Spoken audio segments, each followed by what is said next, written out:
Hey, what's up, everybody? It's hump day and time for a bunch of NBA. We've got an 11-game slate today. Coming off a 5-gamer yesterday, ended up rough for me. I went to bed thinking I was in good shape with Utah leading by a lot, and then Paul George went off. So ended up down a couple units. Today, I feel like there's a ton of good spots, but it also could be tricky because we're getting to the end of the season. And so we got to figure out who's trying, who's tanking, and everything in between. But let's jump into it because we got a lot of games to get through, and I don't have all day, and I'm guessing you don't either. This is NBA Breakdown for Wednesday, March 30th. First up, we have the Magic and the Wizards. Washington -3, 218.5 total. This is the first game of a few that are between teams that are probably going to be tanking, and so we have to be a little bit careful with how we approach these. On these games today, I'm not going to spend as much time. I'm just going to give you a few thoughts because in my mind, a lot of the data doesn't matter a ton here because the teams are going to end up sitting people out. You have situations like the last game where Orlando goes into the fourth quarter leading and then sits their entire starting lineup. And so we can't trust personnel in these games. We can't trust situationally. Couple things I'll say about this game, though. Orlando is tanking really hard. They are in last place in the NBA right now, and so I think they want to stay there. I mentioned how they sat everyone going into the fourth quarter. It seems like they're willing to go to pretty extensive lengths to continue losing. And in a game where the spread is really close like this, I think maybe that matters a little bit. Now, Kyle Kuzma is likely to be out again today. It looks like, though, Porzingis is going to play. It seems like Washington continues to play their people, but obviously pay attention to that as we get closer to tip off to see if that's actually going to happen.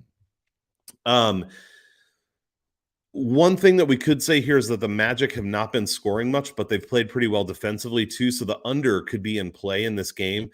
The problem is when we get a lot of backups in, these can turn into sort of, rec center type games where it's just up and down the floor, people jacking up shots, not a lot of defense being played. So this is a spot where I would say be careful. Probably stay away. I definitely haven't made any bets on this game, and I think unless you have some kind of special angle that nobody else knows about, it'd probably be wise to stay away. Next game up, we got the Mavs at the Cavs. Dallas -2.5, even two some places, I believe, 214.5 total. This is an interesting one to me. I actually, and you can get on it at a better point than I did, I took Dallas -4, I believe. Last night, when I saw that line, I thought given the situation, as long as Dallas plays everybody, this would be a pretty good spot. Evan Mobley's injured. We already know Jarrett Allen's been injured and out. And so Cleveland is really getting down to the skeleton crew. Now, the interesting thing with Cleveland is going to be how it looks with them playing smaller. Because with Mobley out, Kevin Love's probably going to be in, likely playing the 5. I guess we'll see. Stevens could play. Lamar Stevens could play too. So we're going to have to see what they do with the lineup, but it's likely they'll be small, and I wonder if they'll get up and down the court a little bit more. Cleveland is not a team that tends to play fast, and they tend to play in pretty low-scoring games. So this could change a little bit of the way that Cleveland approaches things. Dallas is coming in on a back-to-back. They're 5-6 against the spread on back-to-backs, and they honestly haven't been scoring all that well on offense. They did have 128 against the Lakers yesterday, but the Lakers suck. We know that. And before that, they had 114, but then a lot of games 110 or under. So I don't mean that their scoring has been absolutely horrific. They've had 2 games in their last 10 that were under 100. But I'm just saying they're not really going off offensively. This isn't a team that's putting up 115, 120 on a regular basis, more like 110. Their defense, we think of Dallas's defense as being really phenomenal. And lately, it's more been okay. They've had 2 out of their last 10 games under 100, 6 of their last 10 under 110, only 1 over 120. So they are living in that like 105 to 115 range quite a bit. But Dallas has also been better at home. Over their last 14 games, their offensive rating at 110.4 is 8 points worse on the road, which they're on the road today. And then their defensive rating is 3.5 points worse. It's actually 116 in their last 14 games when they're playing on the road. So we think of Dallas as being a phenomenal defense, but that hasn't necessarily been true recently. In terms of situationally, Dallas has the number 4 seed by 2 games over Utah right now, and they're 1 back of Golden State for the 3 seed. If you do get to the 3, you probably get you get the Grizzlies. once you get through the first round, and you avoid the Suns most likely. So I could see a little bit of motivation to do that, but the motivation probably isn't incredibly strong. On the Cleveland side, they're on the front end of a back-to-back. They play Atlanta tomorrow. Their scoring lately has been pretty bad, and that's not surprising given all the personnel issues that they've had. 2 of their last 10, they've been under 100, and 7 of their last 10, they've been under 110. So not strong offensively. Their defense has been okay. 6 of the last 10 are under 110, and they've only allowed over 120 once. That was to the Lakers. Their offense has been pretty much the same at home and on the road in their last 14, but their defense has been better. So their defense has been bad away from home. 120.9 defensive rating last 14. At home, 113.9. So it really almost like the Mavs. That's not a great defensive rating. It's just saying that it's better at home than it has been on the road. One of the interesting numbers things here, we talk about this a lot when a star goes out. So Mobley's out. Cleveland actually has a better offensive rating and a better defensive rating without him this year in an 8-game sample size. I'm not saying they're really better off without him, but maybe it doesn't make a huge difference. Again, if they're able to play fast and make some shots, they might even be better off in the short term. Cleveland, situationally, they're likely to get the number 7 seed. They're 1 game back of Toronto for the number 6, but Toronto's playing well. So I do think they come out with some motivation to win and try to scrap their way back up to number 6, even if it's not likely to happen. Cleveland, also in terms of matchup, obviously they don't have much rim protection left, but Dallas is actually a good matchup if you're not going to have much rim protection. They're next to last in the league in points in the paint, and they don't play with a ton of size. So this is a matchup that isn't going to hurt them as much as some others would. I actually came into breaking this down expecting to like Dallas a ton. Obviously, like I said, I bet them last night, but I ended up lining this game at Dallas 108, Cleveland 107. And so I would stay away on the spread if I were doing this now, and I would also stay away from the total as I have it at 215 and the total's 214.5. So after going through all of that, I think Dallas has the better lineup left, but I'm just not sure it's the best matchup for them. Next up, we have the Nuggets at the Pacers. Denver up to -10. They started out -9 today, 236 total. So really what this comes down to is Indiana is not trying anymore. And also, other than a couple players, they don't really have great personnel on the floor. They've cashed it in for the season, been giving up a ton of points. They've allowed 130 in 3 straight and 5 of their last 10. I mean, we talk a lot of times about how many times teams are allowing over 120, but this is over 130. Their defensive rating in their last 14 games, 121.8 at home, 120.8 on the road. So a defensive rating over 120 is pretty atrocious, and they're there at home and on the road.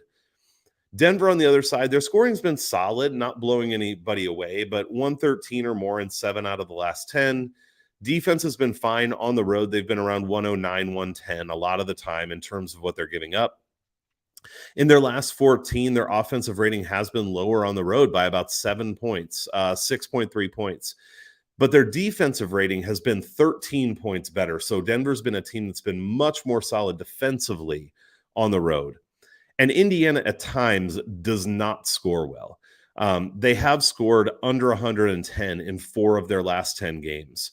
So this game I lined at Denver 128, Indiana 107. If it goes the way I think it does, Denver blows them out. I think that that's a fairly likely outcome given the way that Indiana's been playing and the fact that it would benefit Denver to continue winning right now situationally in terms of where they're at in the standings. So I did bet Denver -9 earlier. I think I even did 2 units on that. I still like Denver at -10. And then I would stay away from the total just because I'm not sure how much Indiana is going to be able to score. Next up is an interesting game, the Heat at the Celtics. So the Celtics sat pretty much everybody in their last game against Toronto. Well, not everybody, but, Tatum, Brown, Horford. And they had been on such a tremendous run for that. The thing I get a little bit nervous about there, because I'm going to end up on the Boston side here, I'll walk through stuff, but is when you have such great momentum and then you intentionally sabotage it by sending people out. I understand that you need to rest people and you're looking toward the playoffs. And maybe this team is good enough to weather that, but it just makes me a little bit nervous when teams do that if they don't have to.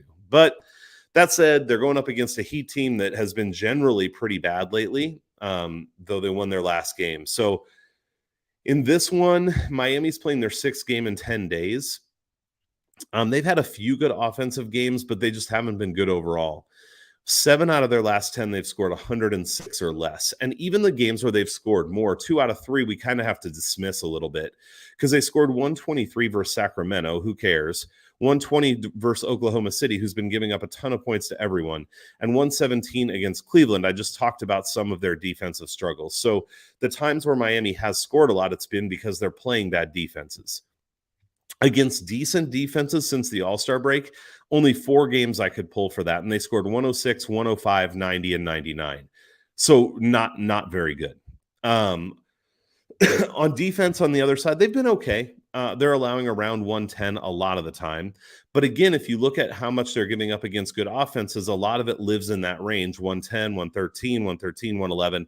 But they do have a 120 and a 129 in there since the All-Star break as well. And on the other side, Boston has been playing tremendously, especially offensively. They've scored 114 or more in 7 out of their last 10, but this is the big one to me. They've scored 124 or more in 5 out of their last 10. So there are many teams that will score in those mid-teens, but to get over 124 half the time, that's some really effing good offense. And they've been doing it. Scoring against good defense since the All-Star break, they had 1 clunker at 92, but they've scored 114, 120, 113 against teams that I would say have relatively good defense. Now, on the other side, sort of like the Mavs, you think of the Celtics as having phenomenal defense, and that's because for a stretch this season, they really did. But lately, their offense has been incredibly good, but their defense hasn't been as dominant. So they have held teams under 110 in 8 out of the last 10, so still good, but under 100 in 4 out of the last 10, which earlier in the season, they were doing that almost every day. Their defensive rating at home is 109.6, which is solid. But again, you compare that to like a Memphis team that without Morant has a defensive rating around 100. It's like good, not phenomenal. Their offensive rating, on the other hand, at home, 121.9 in the last 14. So again, it's just another one of those things where they are crushing offensively. The one other thing we want to talk about here is that Robert Williams is out. We'll see if he's able to come back in the playoffs at all or not. But what impact does that make? Well, it does make some impact. He's a great player. I hear a lot of people saying he should be Defensive Player of the Year. I have no reason to say that he shouldn't necessarily. But offensive rating with and without him, their offensive rating is 2 points better with him, and their defensive rating is 2 points better with him. So it is not a huge drop-off offensively or defensively, but it's not a benefit. For me, though, this comes down to if Boston comes out and plays hard and tries, and Miami continues with their struggles, these teams aren't evenly matched right now, even though they're both at the top of the Eastern Conference. So I made this 117-101 Boston. Obviously, I like -5.5 if I'm saying it's a 16-point win. And I might be pushing it a little bit. I really don't like Miami right now. I don't love their roster. I don't like the way they're playing, body language, any of it. And I do really like Boston. So maybe I'm pushing it a little bit too much. But even if you bring it back towards saying it's a 10-point game, 5.5 is still a good look. I do like the over in this game as well. Putting it at 117-101, I could see Miami scoring a little more than that. Maybe it's more like, 117-108 or something like that. And so I do like the over 213 in this game as well. Next up, we have the Hornets at the Knicks. Charlotte -3, 222.5 total. On March 23rd, these two teams played, and the Knicks won 121-106. So kind of smoked Charlotte. We know how Charlotte can be up and down, and that is an example of them being down. Charlotte's scoring has been pretty positive overall lately. They've had their down spots. They're just an inconsistent team. But they've been over 115, 7 out of their last 12, so not bad. On the other hand, they have been under 110 in 4 out of their last 5.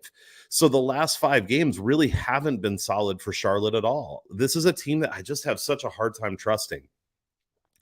Defensively, similar to the offense, given up 115 or more in 6 out of the last 12, but under 110 in 5 out of the last 7. So it just seems like they've played some lower scoring games in their last 5 here or so. They have been better on the road in their last 14. Their offensive rating is actually off the charts at 124.2. There are a couple games that skew that a little bit, but still very good. And their defensive rating at 114.8. So pretty solid. Positionally, Charlotte's going to end up with the 8, 9, or 10 seed. Maybe they could avoid the Nets depending on where they slot themselves in that play-in. But it's really hard to know how everything's going to shake out right now. And so I don't know that you can say they go into this game knowing exactly what they need to do in order to try to avoid the Nets. So I'm not sure motivation-wise there's anything really to talk about on that end. The Knicks, on the other hand, they're done. They don't really have a lot to play for. Their scoring's been up and down lately. Their defense has been okay. They have held teams under 105 in 5 out of their last 10. 2 games over 115 in their last 10. So more good than bad. But they have been better on the road too. Their offensive rating has been about 6 points better on the road than it has been at home.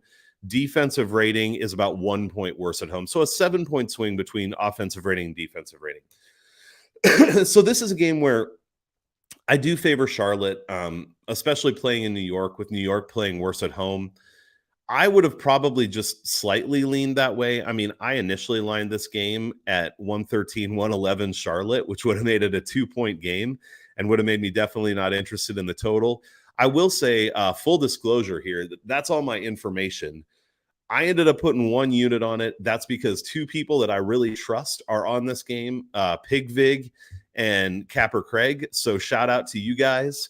Both were on this game pretty strong. And so even though my breakdown says the line's about right, man, those guys know what they're talking about. And if they're both on it, then I'm going to put a little bit on it as well. So I am on that for 1 unit, but full disclosure, that's why I'm on it for 1 unit. Not normally the case for me, but once in a while, if there's people I really, really trust and they're lining up, I'll come along.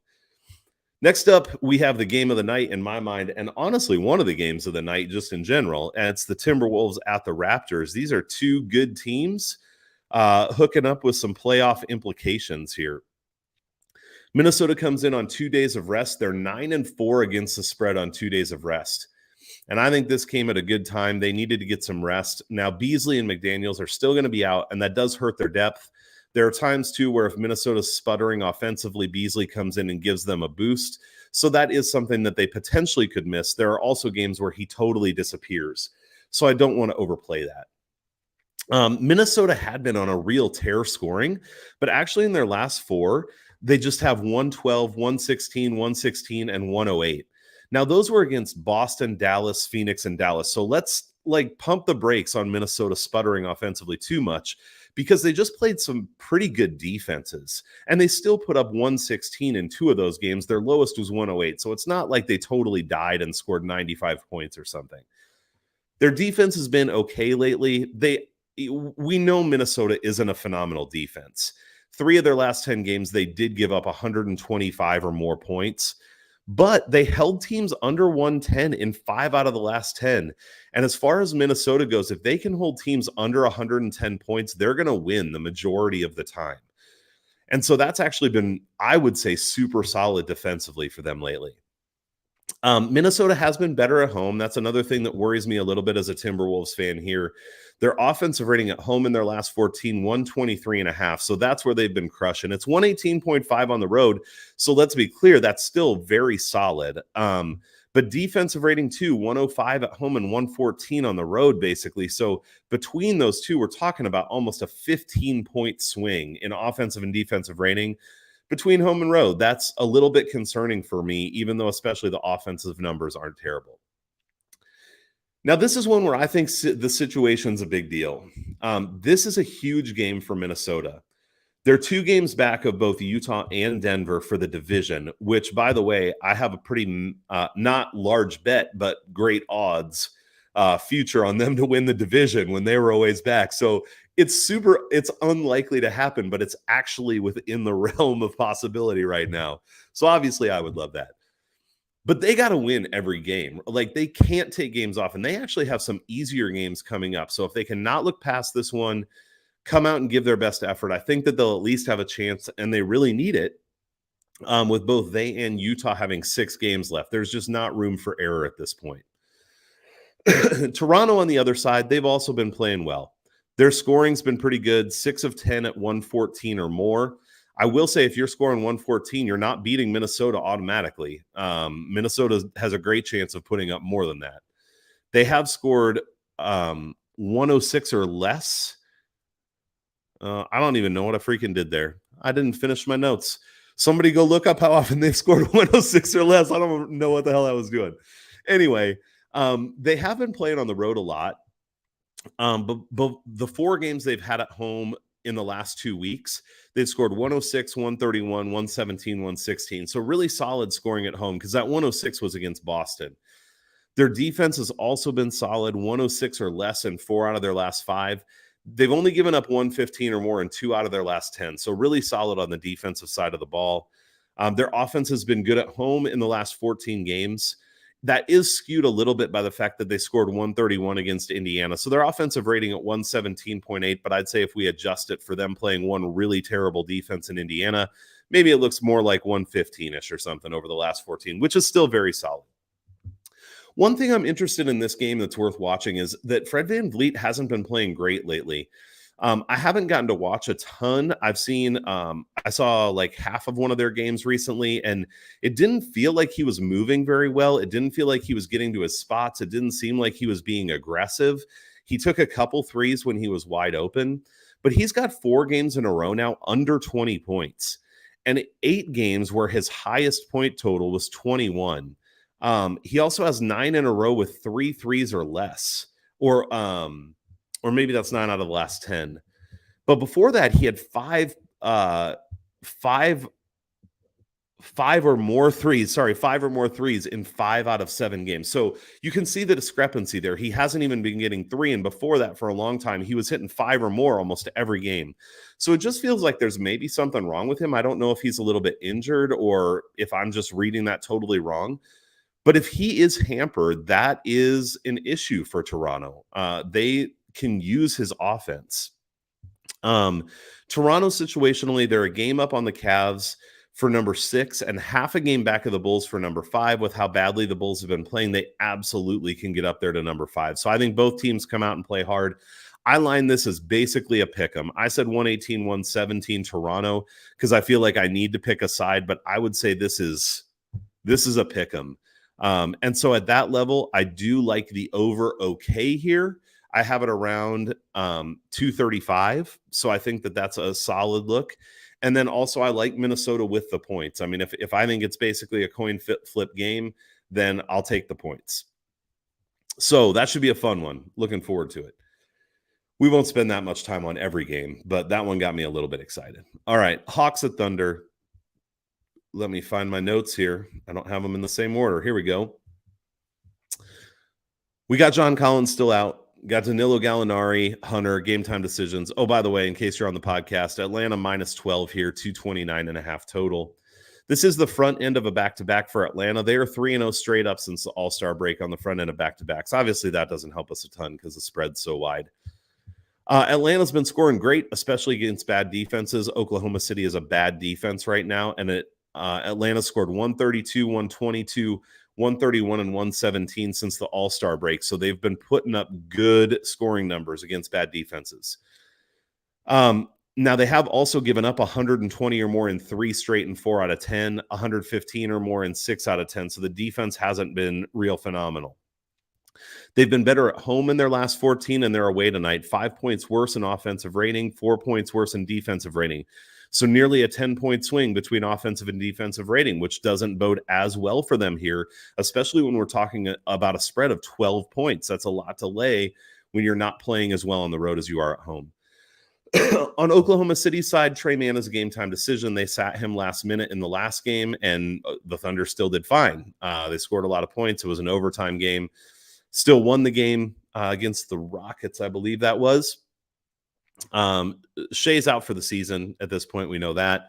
Oklahoma City's scoring has been pretty good overall. 115 or more, 6 out of the last 10. They did have an 85 in there, a 102. So, mostly good.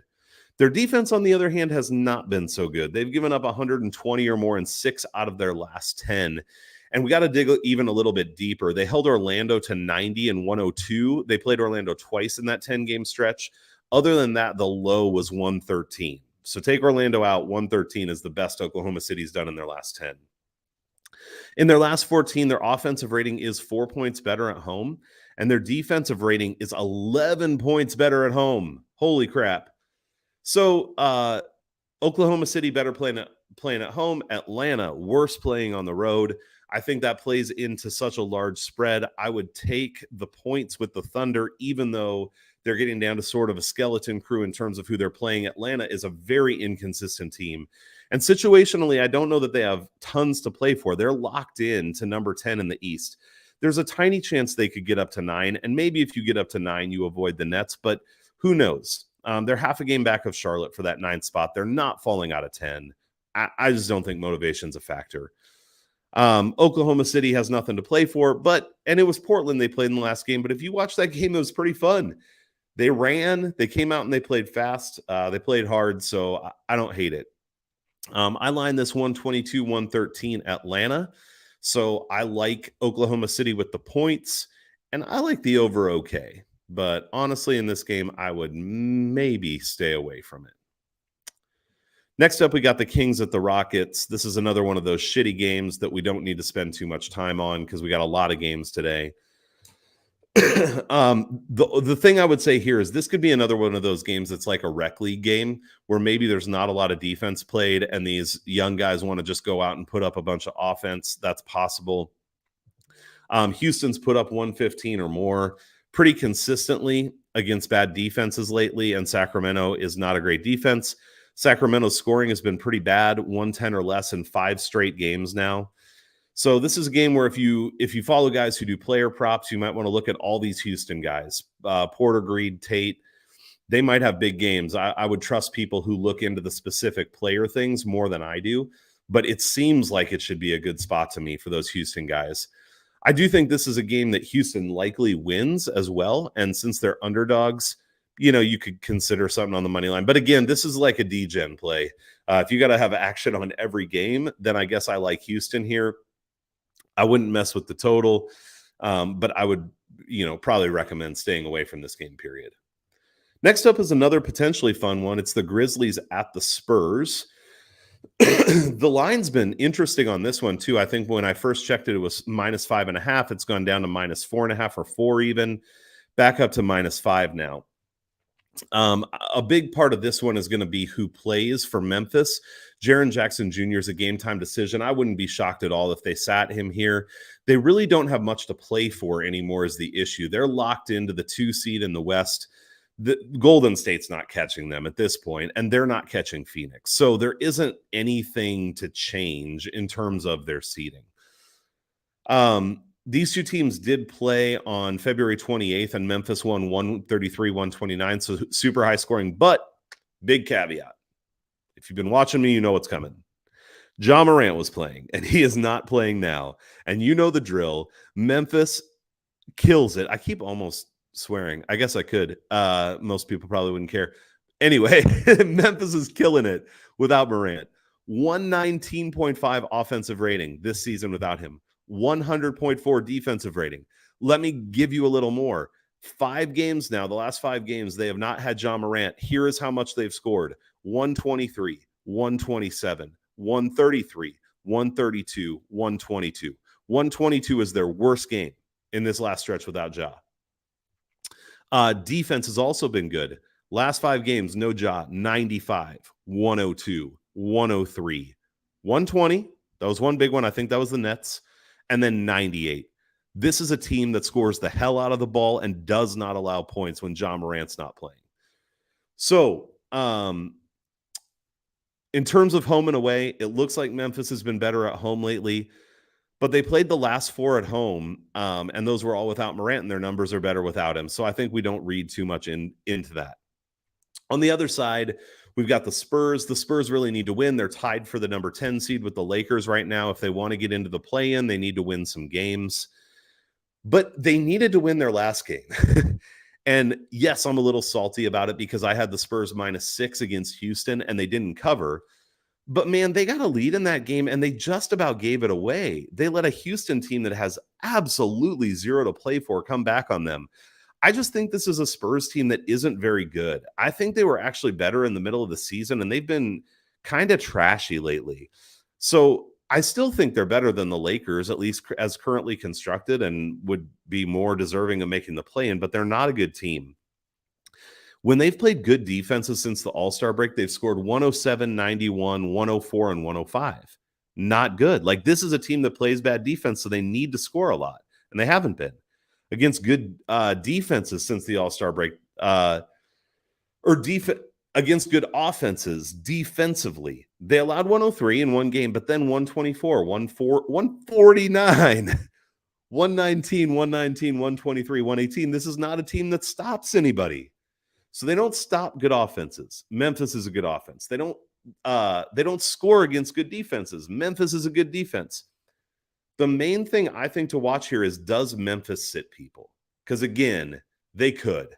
They don't have a lot to play for. If they sit people down, it changes everything. But if they play their people, I have this as a blowout for Memphis. I think Memphis is a massively superior team to the Spurs. I said 128-106 at -5. This would be a steal if that's the case. And I stay away from the total. Grizzlies defense is too good. All right, we got 2 more games.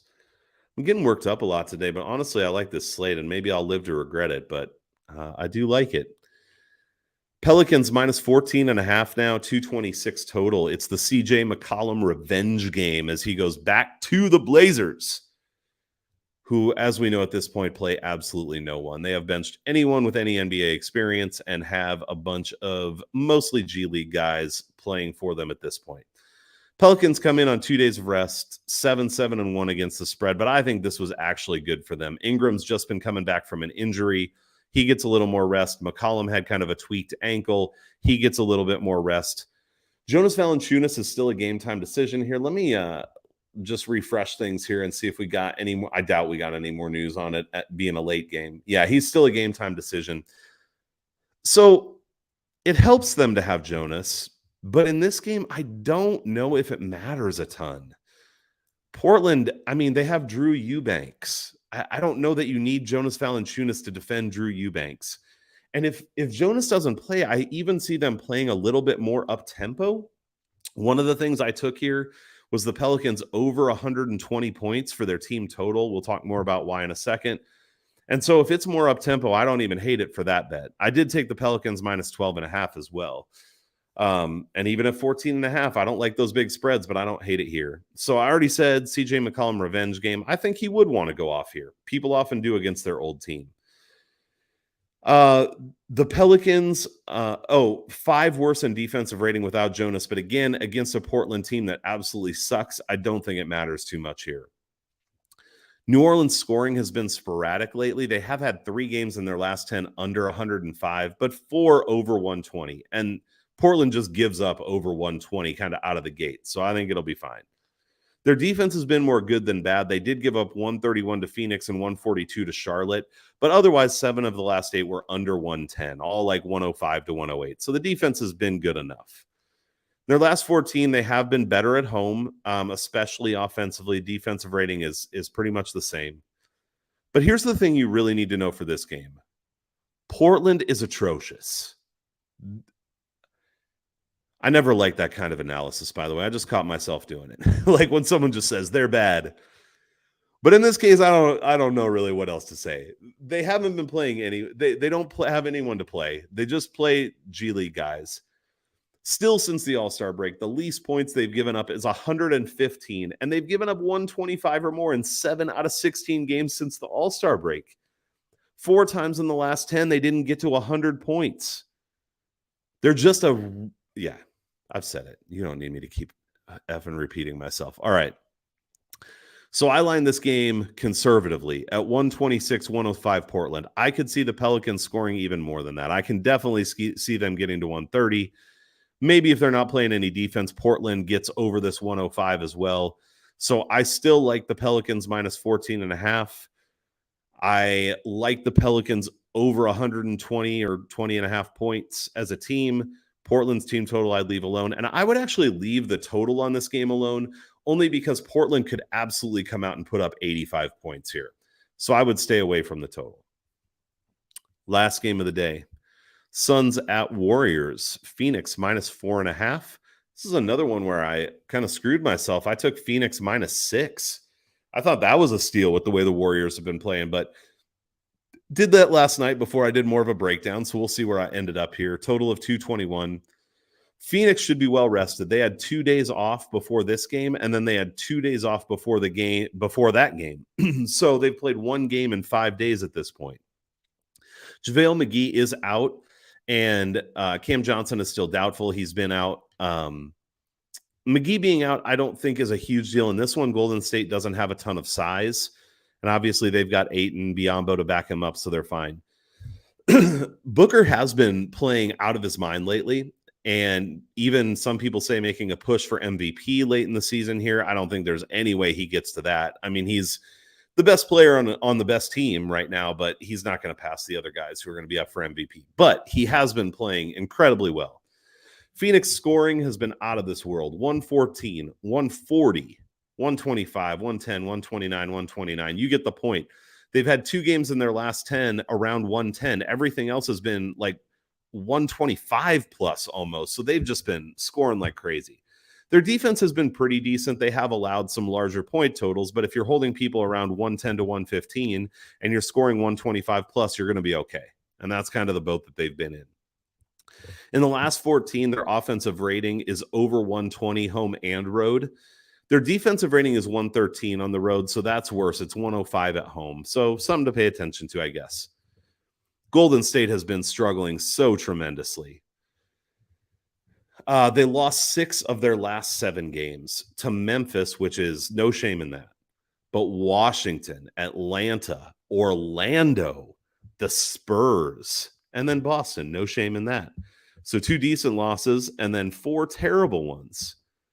In the last 10, they've scored under 100 in 3 out of their last 10. They have been over 115 in 4 out of 10. It's just super inconsistent. Defensively, in the last 3 games, they've given up 123, 123, and 121. Before that, they were a little bit better, under 110 in 4 out of 7. But it's not been pretty. They have been better at home in their last 14. That's been true for most of the season, that they've been better at home. But their defensive rating is still 110.5, which is just okay. And their offensive rating, 114.2, which is decent. This is another spot where we just don't know if Phoenix will sit anyone. So at this point, Phoenix has it wrapped up. They're the number 1 seed. I guess the only thing, and I have to go check what the regular season win total record is for the Suns. If someone knows, comment, let me know. It's something I probably should know at this point. But I know that was something that they were chasing still. So maybe they still want to come out and win some games. Not a lot for them to play for. The Warriors, on the other hand, they're only 1 game up on Dallas for the number 3 seed. Things are getting dicey for them. They need to win some games. So I would think they want to come out here and try to win. Even that said, if Phoenix plays their people, I said this is 121 to 112 Phoenix. I could see it being way more of a blowout than that. I mean, I really could see this being 125 to like 100 or 105. The line says I'm wrong, and I've been wrong plenty. So don't just take my word for it, but the numbers say that Phoenix destroys Golden State based on what's been happening lately here. And I think Golden State's in trouble until they get Steph back. So last words, I would say, keep an eye on the injury reports. This is always true with the NBA, but now as we're getting into this last stretch of the season, some of these teams don't have much to play for anymore, and it wouldn't be shocking to see them sit people down. As much as I like to get ahead of lines, if you haven't bet anything at this point, you might want to wait and see what injury news you get and get closer to game time before you're going to play anything else. But that's just the way I see things. Hopefully in here, there's been as always, some info that's useful for you. Would absolutely love to hear what you're thinking. Just saw the comment. Thanks, Isaac. What's up to you? What's up is I'm trying to make some damn money in the NBA today. I'm a little overextended, but there's just so many spots I like today. So I'm either going to come on here tomorrow being pretty happy or not so much. But hey, appreciate all of you. Appreciate you listening. We've been on, a relatively good streak here lately. Hope to keep it going. Whether you tail me, fade me, hopefully this information is helpful. And I hope you make a shit ton of money tonight. Thanks for checking it out. And I will see you on Twitter. Have a good evening.